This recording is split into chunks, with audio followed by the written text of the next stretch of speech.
Good morning, everyone. I wanted to share a presentation that I gave at the Science North and STAO conference as the recording is not available. And I think this topic is super important, so I really wanted to share and get that information out to as many people as they'd like, as the slides are not really standalone.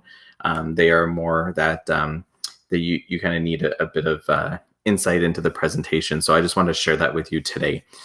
So I want to talk a little bit about Destreaming and Science.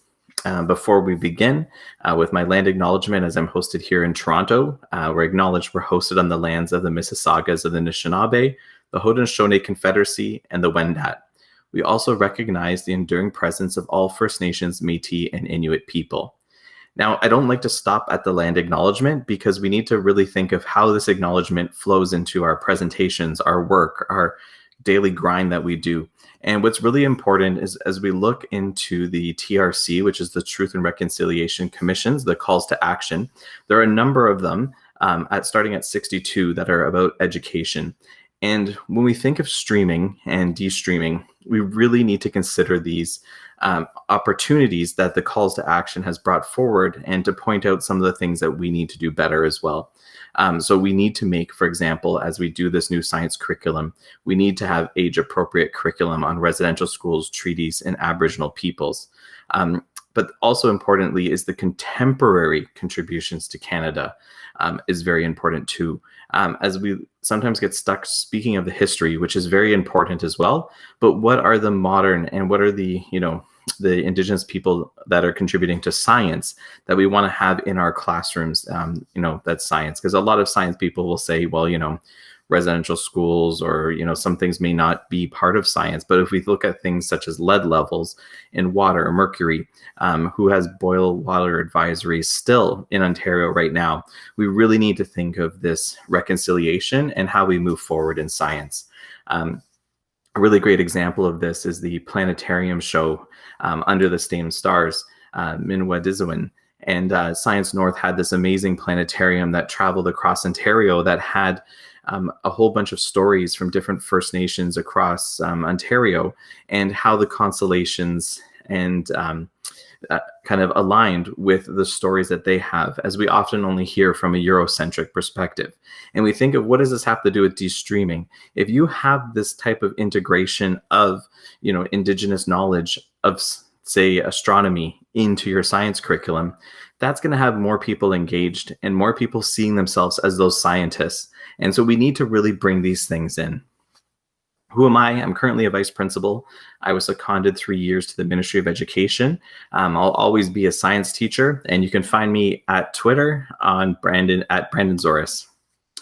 So what do we already know? In the session, we threw some ideas in the chat, and we also talked about what did we tell students and families since 1998 about Applied.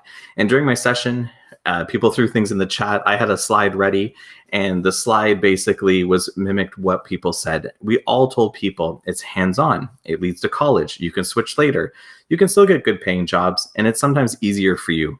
I'm guilty of saying this. I've said this to parents. I've said this to families because I truly believed at that time this was a college pathway that led to good jobs. We always hear this. College leads to great jobs and good paying, and someone who's a plumber makes more than a teacher or whatever. You hear those stories, right? But we needed to really take a critical look at the data and where these things are actually getting us. I'd like to share a quote from Alison Game San Vicente, where if we think of it this way, instead of the definition we had before, streaming is deliberate, oppressive, and the illusion of choice. And I'd really like you to kind of repeat that over. Streaming is deliberate, oppressive, and the illusion of choice. Alison has some great work. You can follow her on Twitter. Her Twitter link is there. She's also has a chapter in a book, which is a great book. It says 2017 here. That's just the version number, but it's been out before that. Book called Restacking the Deck, Streaming by Class, Race, Gender, and Ontario Schools. Where did I start? I was surplus every year. I started noticing something. Who was in my academic science classes and who was in my essential and applied classes? Who never wanted to take science again, no matter what school I went to? And this is kind of what I started thinking. So like anyone who has these thoughts, why not start a master's in this kind of topic? And I know all of us do not have the, affordability to do a master's at the time. But, this is something at that time I felt that I wanted to learn more. I needed to learn more for myself, and I wanted to do some research. So in this, I really was focusing on inner city schools. At the time, I just finished OISE. I was in the inner city cohort was the name of the program. And I was noticing it was my boys. It was the boys in the urban schools that were not proceeding in science. They were saying, "Sir, how many sciences do you need to graduate?" "Oh, 2, grade 10. All right, I'm out." And I really wanted to know kind of what was going on. And I really wanted to find out, what are they telling me? Where do they see themselves in science? So students came and they said, "I'm an applied kid." The teacher said they don't trust us with chemicals. These were all quotes from some of my students. "We only get worksheets and the other class does stuff." So they see that the applied class, was treated as almost secondary, and that the academic class had goggles on, they were doing things, and that they also said, "I used to like science when it was fun." And I'm thinking to myself of I asked some of them, when was science stop being fun? And, a lot of them mentioned elementary school, or even once they got to high school, it wasn't the same. All the scientists they show us don't look like me. So they didn't see themselves as scientists. And then one student, in frustration after asking him, "What's up with, how come you stop taking science?" And he said the same thing. "Why can't they make it fun and bring in an effing telescope?" And I almost was in tears at that time, because he wasn't joking.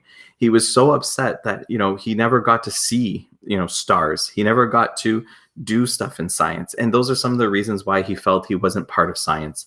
So some of the themes, I found in this is that a lot of them were kind of around trust, success and supports, relationships, views of science, and barriers that got in the way for teachers to be able to see the success, whether it was, dropping younger siblings to their elementary schools and then coming to high school late, and, not having that welcome and saying, "Hey, you're a little late today. Is everything okay?"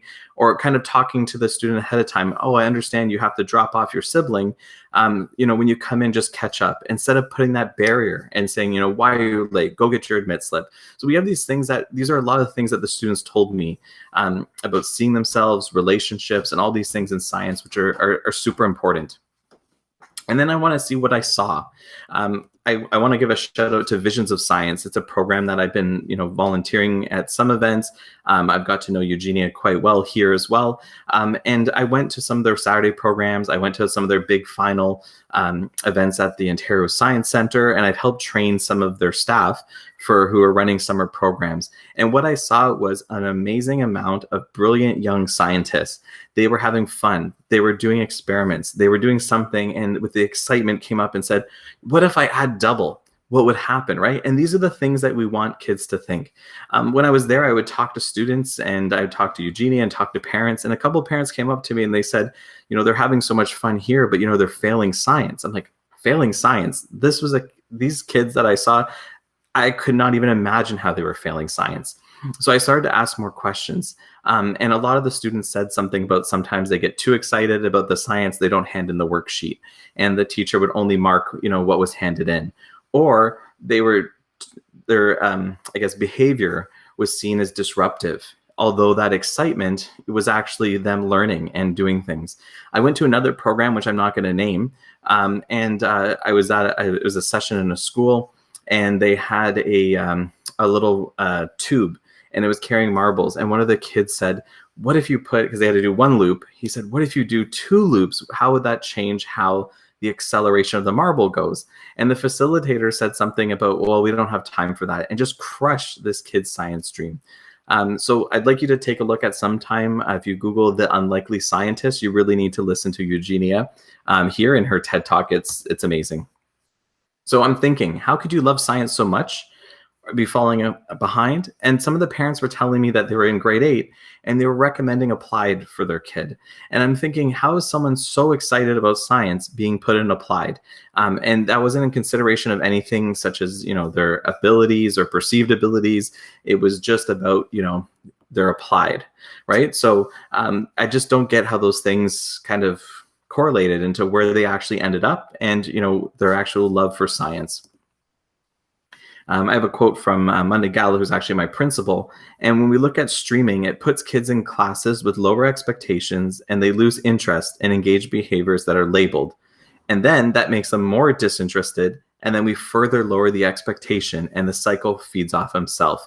Monday's been leading and been instrumental in destreaming in the TDSB. So if you just look up Monday Gala, there's amazing work that he's done. And we continue to do at my current school, which is Westview. So if we look now at, what I saw at that time, what I was feeling as a teacher, and I really want to look at now, what was the data? Because data is extremely important. When we do anything in education, we can't just think of, well, applied leads to college jobs and, applied is hands-on and, they'll do better and all those things. And there's lots of ways to switch, but we really want to look at the data. Ramon San Vicente, who's also been leading a lot of the work on destreaming, put together a site which is at the bottom, and I'll give you a link to the presentation after. But there's many, many, many reports, not just in TDSB, but also from York University, other school boards, and he's compiled a lot of the information there where you're able to see that there. So I got some of these slides from Jason Toe, as he's done some really great presentations in math. And when we looked at graduation rates, so these are some of the things, and this is the research. You can see the researchers in the corner. This is from Restacking the Deck, the book I mentioned about Allison.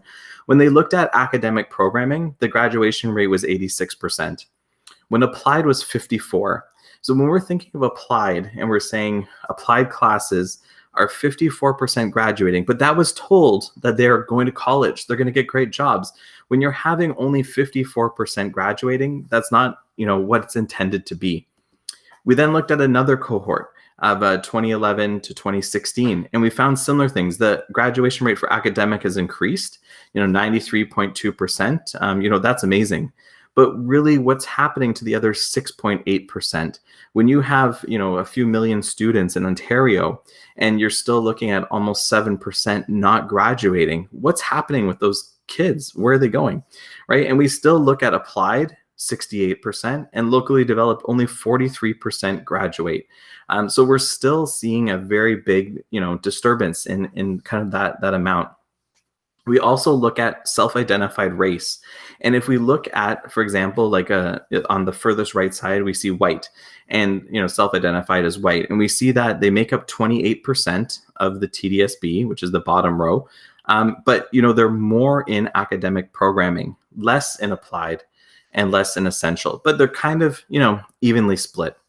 When we look at a population such as Black, that makes up 12% of the TDSB, but only 8.8% are in academic, and almost double and then almost triple are in applied and essential level classes. So what's going on here when we're looking at how race is kind of broken down? And we see similar trends for other groups. So for example, in the column Aboriginal, we see way more in the applied and applied and essential levels. Same. And when we look at things like East Asian, a population that, if you think of this like, the model minority of when people say about, being good in school or something like that, when we look at some of the data, like 20.5%, so majority go into academic and essential level is almost non-existent, with their grouping, right? So we see now we have these patterns of race. We also look at SEN, which is special education need, not including gifted. So when we look at academic, almost all of them don't have some exceptionality. When we get into applied, we're looking at about 32%. And when we look at essential, 67% have some special education need. So we're thinking of who are these people? We have racialized students with special education needs that are in applied that are not graduating. Let's add some more data into that. And if we look through income, for example, essential level, the income, as you can see, it kind of plummets as it goes to the right. So the lower the income, the more likely they're going to be in an essential level class. Whereas in an academic class, the higher the income, the more likely they're going to be in an academic class. So we're looking across income. We also want to look at curriculum, because curriculum is meant to drive our instruction. It's kind of the backbone. And a lot of people put a lot of emphasis on curriculum. But if we really, really look, and when you're really thinking of that time where as a teacher you have, or an administrator, as a guidance counselor, you have quote unquote put someone in applied, do we really look at, the availability of where they want to go? And in science, if you take a grade 9 science and academic or applied, and many people don't follow this, they'll tell them they have to go back and take academic. You can go from grade 9 applied straight to grade 10 academic. You do not need a transfer course like math, but some schools have implemented a barrier, telling people that you should go back and take the grade 9 academic if you want to do grade 10 academic, or they'll make them upgrade or take summer school or something, right? Which sometimes it's important to build those skills, but other times we're putting an artificial barrier. When we look at the difference between the courses, right, we look at things such as essential skills, develop students' knowledge. Both of them are talking about these things. In academic, the kind of difference there, if you see kind of the academic versus the applied looks for more familiar situations, hands-on experience and applications.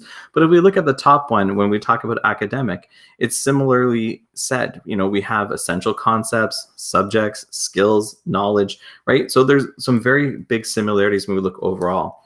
If we look at two things, here's an example just in grade 9 biology. The top is academic, the bottom is applied.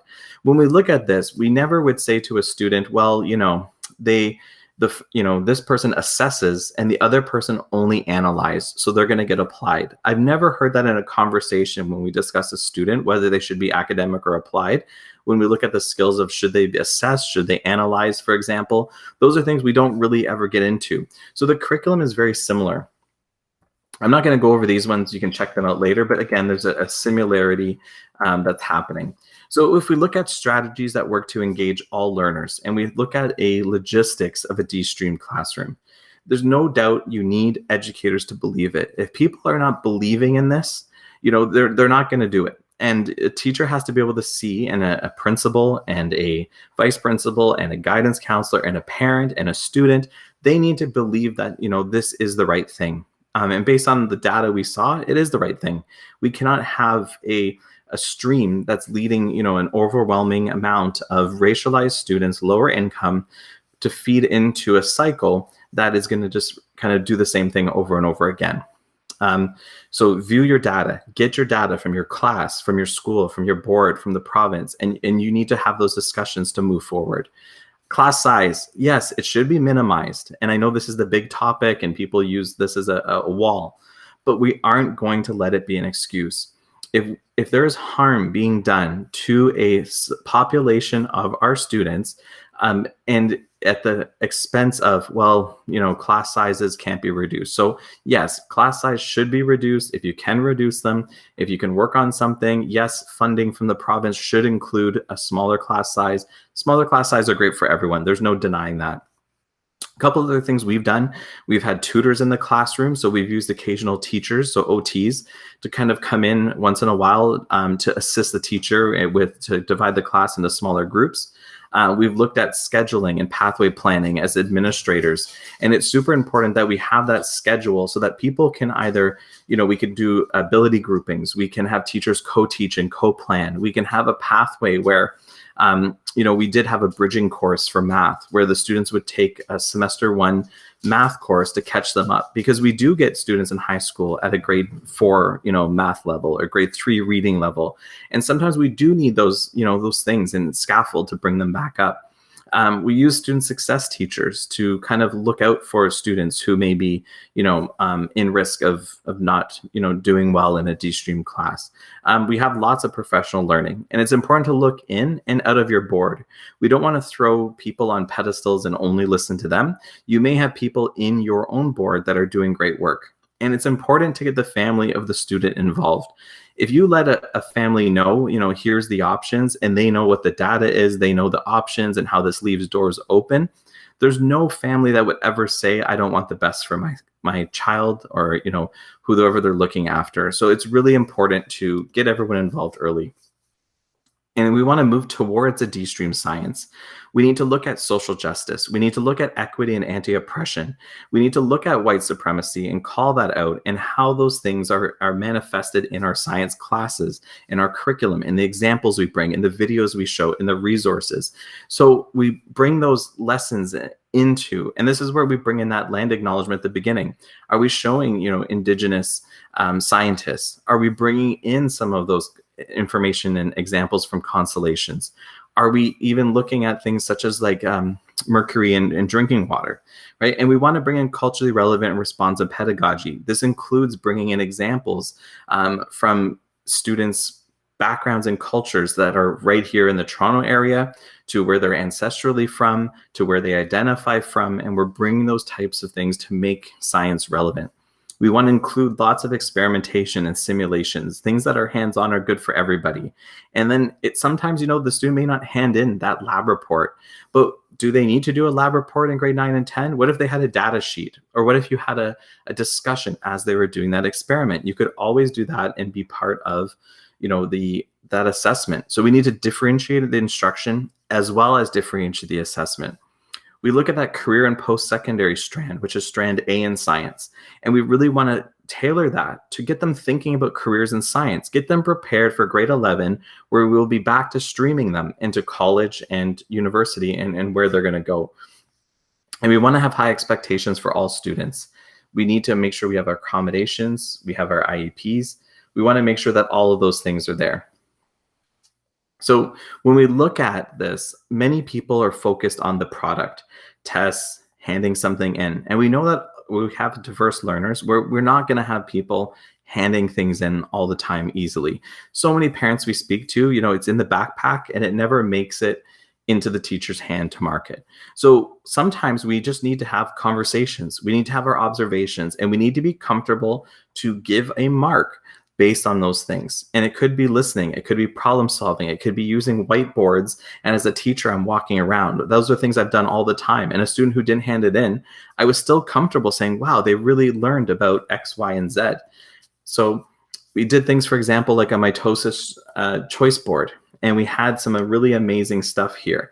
And so they ended up going and doing, one of them did a wrap. So if you click the presentation later, there's a wrap that's there. And you may, and I still remember it, there are many kind of cells. They're made up organelles. Mitosis is when the cell goes to swell. And so I remember his presentation from the beginning.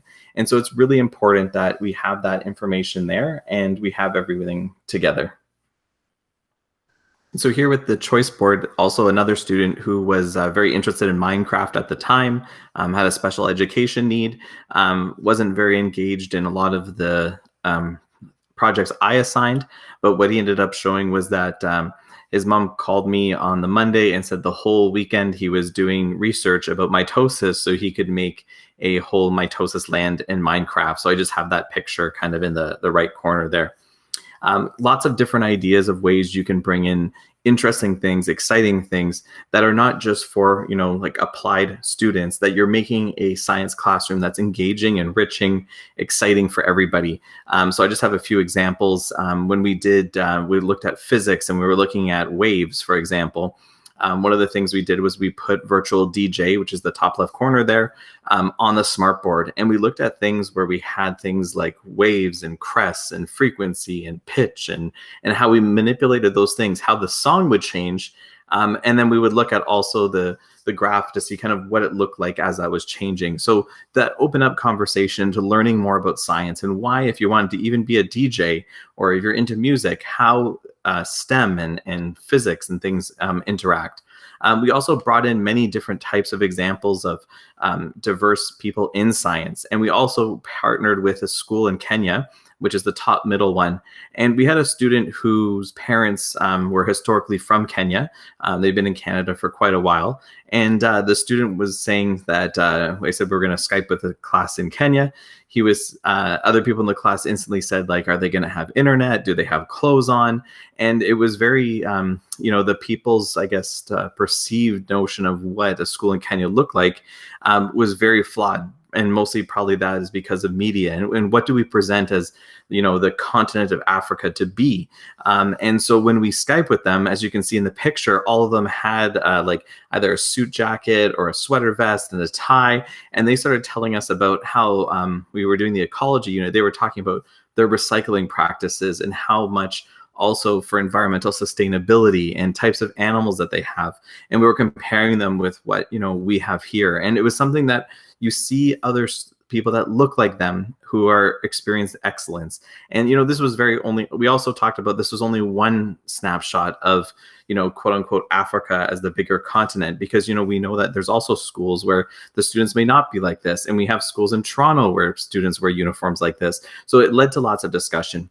We also brought in lots of differentiated ways. We used the Smarter Science toolkit on the right-hand side with the program called Tomato Sphere, where the seeds are either brought into space or they experience space-like conditions. And we had students do all this amazing work where they were playing music for the tomato seeds. They were changing the light, they were changing the soil, they were changing the pH, and they were doing all these great things. And we were sharing that on social media. And when the Canadian Space Agency tweeted back, and this was in 2013, I left the dates on there to show that these were actual classroom things I did. The students were just beyond amazed that, the space agency responded. They're looking at our results, and you having these things where every single person, and I did this with my essential class, my applied class, and my academic class, the exact same worksheet, the exact same things, the exact same pictures. Every single kid was excited about this. Yes, some didn't hand in the completed package, but I saw them doing the experiment, taking measurements, and it didn't matter whether they handed it in or not. And yes, there's people saying, well, don't teach them to not hand something in and, that type of thing. They need to learn. But of course, I would scaffold that. I said, you did a great job on this. Let's look at how we can record that, because part of science is also sharing that. So there's lots of things we can do. We did a Free Your Mind. It's a hip hop STEMposium where we brought in a bunch of different hip hop artists from every type of, imaginable kind of area. And we talked about how science relates to a lot of stuff that's in hip hop. And we saw that students saw themselves and saw people that looked like them and saw people who they wanted to be like, engaging in different things with science. And they were very excited. The middle one, bottom, is the bringing in researchers, and having researchers that look like them who are currently researching cancer, downtown at U of T or in British Columbia, and seeing themselves there. A really good talk that I brought in always to my science class, which I don't really like the use of the word ghetto, but it was called Greening the Ghetto. And they talked about like environmental racism. And this was a time when they were redeveloping Regent Park, and my students lived there. And they were talking about, how does some of these buildings impact the environment, and how do they build up parks, and how do they build up green space, and what does it look like, and who's invited to these opportunities. These are all things that science and policy and urban planning and how they all come together. So it's really important we see all those things. Going back to our, land acknowledgement at the beginning, the Toronto Zoo has a guide that's called the Ways of Knowing Guide, and this is part of their Turtle Island conservation. It's a partnership that they have, and I had the posters on the bottom left-hand corner. It was an Ojibwe poster, and one of the students who was, I think, 14 at the time, came up to me and she said, "This is the first time I've ever seen my language displayed in a school." And I was just shocked because, for me being, white, now middle class, straight, all those things that I kind of have my privilege for, I never really have walked into a space feeling, I didn't feel represented or mattered or part of something. And so by having these posters up with just the Ojibwe words for, the different types of turtles and snakes and frogs, that sparked a conversation. So there's really important things. And we can bring in books like Cloudwalker when we talk about ecology, and we look at the artwork and we talk about how there is science in that. So if you want more on destreaming, definitely check out this resource. This is something Ramon put together, and it has a ton of stuff here. And if you're looking to have that conversation at a school level, if you're wanting to meet with your superintendent, there's all tons of really great data that's here.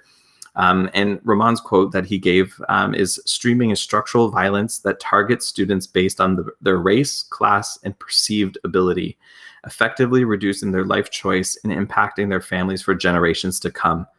I found this very powerful, so definitely follow Ramon. His Twitter is down there. And from myself, Our students can't wait until we're ready. Right now, I know a lot of people, and when I did this session live, people had questions. And you know what? That is great. There is lots of questions. There's lots of logistical things. But if you look at that data that was presented, are we okay sending another generation through that same pipeline, or are we going to do something that stops this from happening? So this is what we really need to look at as educators, as administrators, as guidance, as central staff, as superintendents, as directors of our boards, as even people who work at the ministry. Are we going to allow this to continue, or are we going to make immediate change that makes a difference? Fullen had a really good keynote that morning, and he talked about reasons that system equity has not progressed. And I find that these words are the opposite of kind of what we were talking about today. The failure to not connect students with purpose, the failure to challenge students with high expectations, inadequate learning goals, continued use of ineffective pedagogy, failure to build relationships and belongingness. So what I said in this presentation is the opposite of these things, that when we de-stream, we want to connect students to purpose. We want to challenge and set high expectations. We want those learning goals. We want effective pedagogy, and we want to build relationships and belonging. Those are the things that also came up from my research, quite a long time ago. So he also talked about some of this work in the yawning gap and how they're organized. So I won't go into this, but it's a great information as a secondary bit. So thank you again for taking the time to watch this. You can visit the actual slides for anything clicking and things you want to get at bit.ly, all lowercase destreaming. Connect with me on Twitter at Brandon Zoras, and it's been really great to have you listen to this presentation today. Thank you.